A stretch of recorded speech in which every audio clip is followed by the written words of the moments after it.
So Michael, how does it feel to be selected to be included in this new book?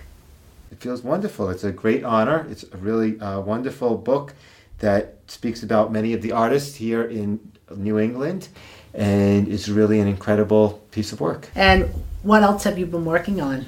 Well, I'm actually just completing a commission for MIT, the College Massachusetts Institute of Technology, and that is a portrait of two individuals who began one of the fraternities there at MIT, and it's a double portrait, a portrait bust of the two of them right next to them in sort of a featured nook that's at the building. Do you have a favorite type of thing that you like to work on? Well, if you've seen my website or some of my other work, I've been around town for quite a while. Of course, I love to do figures and heads. I do a lot of portrait sculptures, some of very well-known individuals, such as Ted Kennedy. I recently unveiled at the Senate building, as well as Barack Obama a number of years ago at the inaugural celebration. And I also love to take the realistic heads and sort of cut them apart and create a surrealistic creations that really speak to something.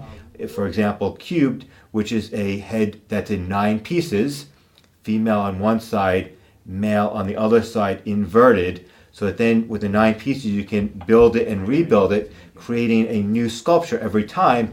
And the person whose sculpture it is, the person who owns it, then become their own sculpture. It becomes like the Rubik's Cube of sculpture. Really a lot of fun, sort of with endless opportunities to make your own artwork and really enjoy it. For those of us who aren't that familiar with how the whole sculpture process works, could you describe to us how you actually make a piece? Sure. Well, I sculpt it in clay. Creating this piece behind me is a clay sculpture. That one is of Yo-Yo Ma, sort of a surrealistic portrait called The Player and the Played.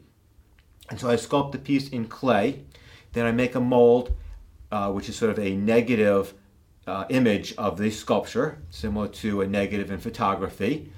And then you can cast that, and when you pour something into that negative mold, similar to a Jello mold, then you get out the positive in either bronze or some other material.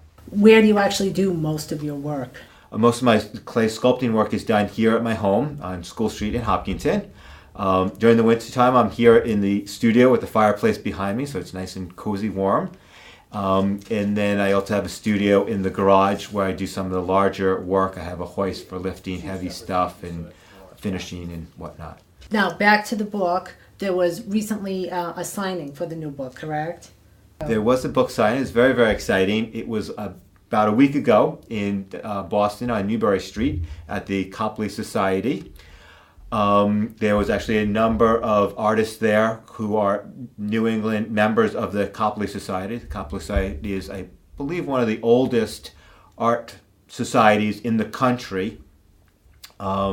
And so I think there was about 5 or 6 of us on hand to sign the book. There were quite a few patrons who wanted to have their book signed. It's, really a lot of fun. It's like, wow, I'm the star for a day. And if people wanted to purchase the book, it's available online? It is for sale at your usual book outlets. It's published by Schiffer. Okay, and so you can get it online. You can get it online. I believe Amazon has it, as well as some of the other bookstores.